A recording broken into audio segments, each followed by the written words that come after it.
Pemerintah pusat dan daerah telah menetapkan sejumlah skema penataan tenaga non-aparatur sipil negara atau ASN atau yang disebut juga dengan tenaga honorer.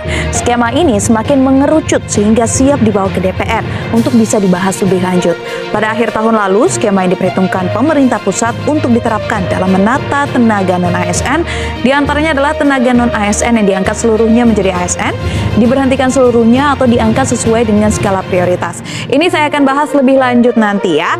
Dan di kesempatan ini saya akan jabarkan kepada Anda alasan mengapa tenaga honorer dihapuskan beserta dengan landasan hukumnya dan syarat pengangkatan ASN yang berlaku.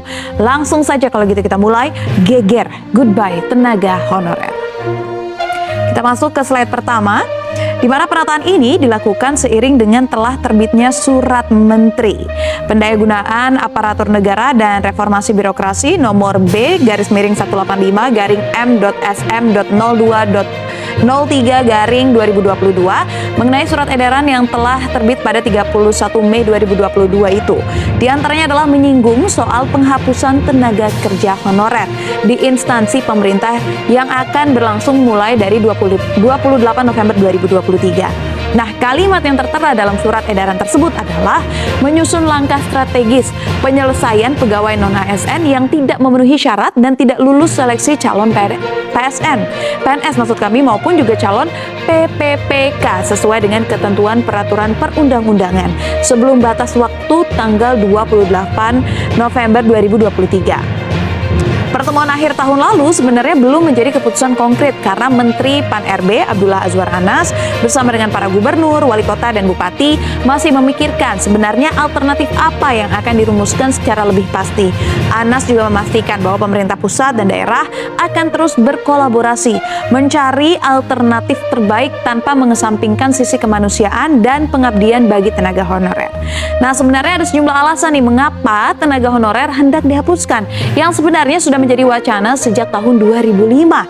Di antaranya adalah Indonesia ingin mengejar menjadi negara 4 besar ekonomi dunia di tahun 2050. Nah, arahan presiden yang menjadikan birokrasi berdampak bukan hanya tumpukan kertas sehingga menjadi lincah dan juga lebih cepat. Lalu adalah mengejar digitalisasi, di mana banyak bagian atau pekerjaan yang bisa dilakukan dengan artificial intelligence ataupun secara online. Nah, gimana dong kalau gitu nasib dari tenaga honorer? Kita masuk nih ke slide berikutnya. Tadi di awal saya sudah sebutkan bahwa pemerintah telah menyiapkan beberapa opsi yang memang masih digodok untuk para tenaga honorer meskipun belum final ya. Dan opsi yang sempat dibahas diantaranya adalah yang pertama, tenaga non-ASN akan diangkat seluruhnya menjadi ASN. Nah, bisa dikatakan semua tenaga honorer yang ada saat ini akan diangkat langsung menjadi ASN. Apakah ada sistem tertentu dalam pengangkatan atau seleksi atau metode lain? Nah, ini masih belum diketahui. Yang kedua adalah tenaga honorer ASN yang tidak akan dijadikan ASN ataupun diberhentikan seluruhnya ya untuk tenaga honorer. Namun hal tersebut tentu akan berdampak pastinya terhadap keberlangsungan pelayanan publik karena sistem yang ada saat ini sudah terbiasa dengan jumlah pekerja yang banyak. Bisa tahu-tahu mandek nih kalau misalkan langsung dihapus ya kan. Dan yang ketiga adalah diangkat sesuai prioritas ya. Tenaga honorer atau non-ASN akan diangkat sesuai dengan prioritas. Salah satunya adalah pelayanan dasar yaitu guru dan juga tenaga kesehatan. Tapi kembali lagi pemirsa, opsi mana yang akan diambil masih belum bisa dipastikan karena memang masih dianggap dan juga masih dianggap dalam penggarapan, masih digarap juga oleh pemerintah.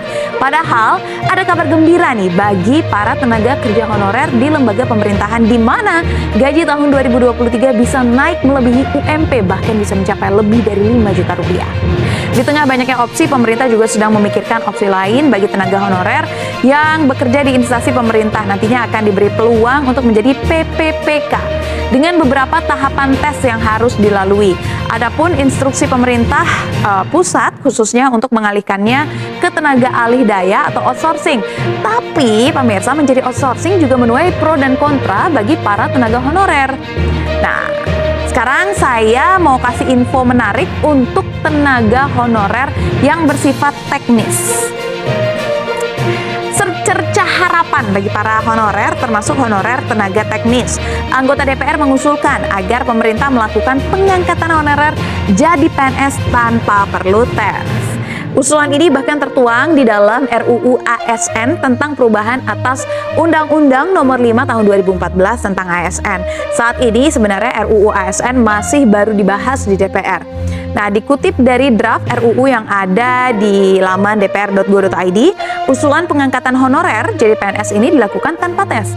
Namun hanya seleksi administrasi meliputi verifikasi dan validasi data yang harus yang bisa dilewati, tetapi tahap selanjutnya masih akan melakukan seleksi. Selain itu, seleksi juga diusulkan memperhatikan penilaian beberapa aspek, misalnya saja masa kerja, ijazah terakhir, gaji, dan juga tunjangan. Merujuk pasal 131A ayat 1 RUU ASN, syarat agar honorer tenaga teknis diangkat jadi PNS yaitu sudah bekerja terus-menerus. Nah, sebenarnya ada alasan lain juga sih yang bisa menjadi pemantik kenapa sih sebenarnya tenaga honorer ini harus dihapuskan gitu ya. Pada peraturan pemerintah nomor 49 tahun 2018, pemerintah sudah menegaskan bahwa sebenarnya PPPK dan pejabat lain di lingkungan instansi pemerintah dilarang untuk mengangkat pegawai non-PNS atau non-PPPK untuk mengisi jabatan ASN. Lalu pertanyaannya, berapa sebenarnya jumlah tenaga kerja honorer? Nah, saya akan masuk ke slide berikutnya. Berdasarkan data dari Badan Kepegawaian Negara atau BKN, jumlah tenaga honorer di Indonesia tercatat 2.215.542 orang. Wow, jumlah yang besar ya. Yang terdiri dari 335.639 di 66 instansi di pusat, sementara yang daerah berjumlah 1.879.903 dari 524 instansi yang berada di daerah. Nah, data yang diterbitkan pada Rabu 5 Oktober lalu ini melibatkan 590 instansi, meliputi 66 instansi pusat dan 524 instansi daerah. Data tersebut juga menunjukkan kementerian yang paling banyak mempekerjakan tenaga honorer adalah Kementerian Agama dengan total 139.560 orang. Lalu diikuti oleh Kementerian Sosial dengan jumlah 40.715 orang. Lalu selanjutnya adalah Pemprov Jawa Timur dengan jumlah 24.875 orang. Kementerian PUPR dengan jumlah tenaga honorer 21.888 orang dan Pemprov Jawa Tengah 21.757 orang. Tidak hanya perkara jumlah, Badan Kepegawaian Negara atau BKN menemukan sederet masalah lain. Ini dia tadi. Sederet masalah lain ya, Kepala BKN Bima Haryawibisana menemui kejanggalan dalam laporan jumlah tenaga honorer non-ASN yang merupakan data yang menunjukkan bahwa masih ada 360.950 tenaga honorer yang belum diangkat menjadi ASN. Padahal masa kerjanya sudah mencapai 11 hingga 15 tahun. Jika diurut waktunya, seharusnya mereka sudah masuk ke dalam program pengangkatan tenaga honorer pada 2015 lalu. Jadi inilah pemirsa beberapa alasan kenapa honorer harus dihapuskan dan juga apa landasan hukumnya. Sebenarnya nggak heran ya kenapa akhirnya tenaga honorer ini perlu dihapuskan karena memang juga ditemukan sejumlah kejanggalan. Tentunya pasti pemerintah melakukan hal ini dengan pemikiran yang matang. Biar kerja di pemerintahan bisa lebih satset, tapi tetap memikirkan kemanusiaan bagi tenaga honorer yang saat ini masih bekerja di pemerintahan. Jadi ya kita nanti saja bagaimana keputusannya dari pemerintah terhadap nasib para tenaga honorer.